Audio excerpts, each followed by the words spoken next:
Kerangka dasar.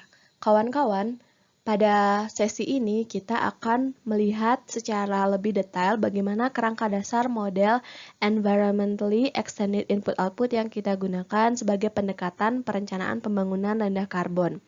Di sini kawan-kawan sudah bisa melihat struktur tabel input-output yang terdiri dari matriks permintaan antara, matriks balas jasa faktor atau nilai tambah, kemudian matriks permintaan akhir, dan juga output. Nah, bagaimana proses penggabungan antara tabel input-output dengan akun satelit tersebut? Sangat sederhana, teman-teman. Yang pertama, kita akan membuat tabel lain selain tabel input-output yang terdiri dari tabel tenaga kerja dan juga tabel akun satelit atau matriks satelit lahan, energi, dan limbah. Nah, selanjutnya untuk memenuhi tabel tenaga kerja itu, kita perlu jumlah tenaga kerja sesuai sektor ekonomi dalam satuan orang. Nah, selanjutnya untuk memenuhi matriks atau akun satelit lahan, energi, dan limbah, pertama kita punya satelit lahan dan pertanian. Pada dasarnya berisi sebaran luas masing-masing tutupan lahan pada masing-masing sektor ekonomi. Misalnya, sektor pertanian itu berada pada tutupan hutan dan perkebunan. Kemudian sektor industri berada pada tutupan pertanian. Kemudian sektor perdagangan berada pada tutupan perkebunan. Begitu teman-teman. Selain itu kita juga membutuhkan total penggunaan lahan di masing-masing tutupan. Misalnya tutupan hutan, tutupan perkebunan, dan tutupan pertanian. Kita juga memerlukan faktor emisi untuk sebagai pengali untuk memperoleh jumlah emisi yang dihasilkan dari penggunaan lahan. Selanjutnya, untuk memenuhi akun satelit energi, kita juga mempunyai tabel kebutuhan energi per sektor ekonomi berdasarkan jenis-jenis energi yang digunakan, seperti batu bara, minyak bumi, LPG.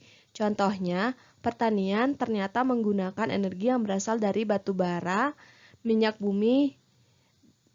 minyak bumi. Kemudian industri memerlukan energi atau mengkonsumsi energi yang berasal dari LPG. Nah, setiap jenis energi memiliki faktor emisi yang berbeda-beda untuk mengkonversi kebutuhan energi masing-masing sektor ekonomi menjadi jumlah emisi.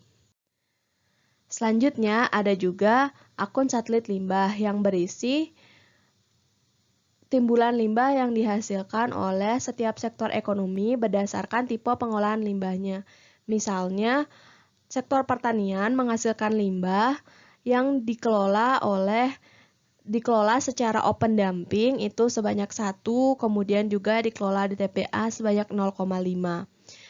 Kemudian sektor perdagangan menghasilkan limbah yang dikelola di TPA sebesar 0,5.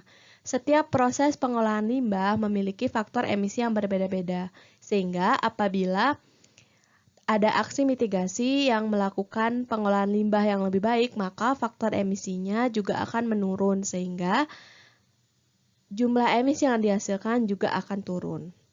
Jadi begini kira-kira gambaran dasar dari model Environmentally Extended Input-Output yang digunakan dalam proses perencanaan pembangunan rendah karbon.